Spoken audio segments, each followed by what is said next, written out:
dorë kam një nga format që më pëlqejnë më shumë. Është një formë ovale dhe parapërqej që të vendoset ose më mirë të punohet në paciente femra. Në këtë rast kemi një paciente që vërtet është shumë e re, është 28 vjeçë dhe ka vendosur të bëj gjithë gojën.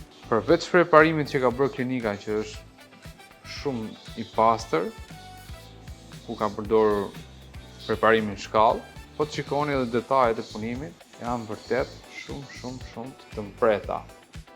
Kjo për vetë arsyen që pacientja ka një moshë shumë të re. Si kemi arritë te kjo pikë? Gjithmonë para se mjeku të preparojë, normalisht i merr 2 masa paraprake dhe i bëjmë një wax-up.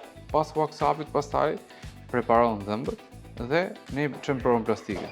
Në momentin që prova plastike ka qenë aty ku duhet, atëherë procedojmë me punën definitive. Në këtë rast kemi një zirkon 3/4 dhe me qeramik nga zona frontale. Po ju, çfarë rasti do na sillni?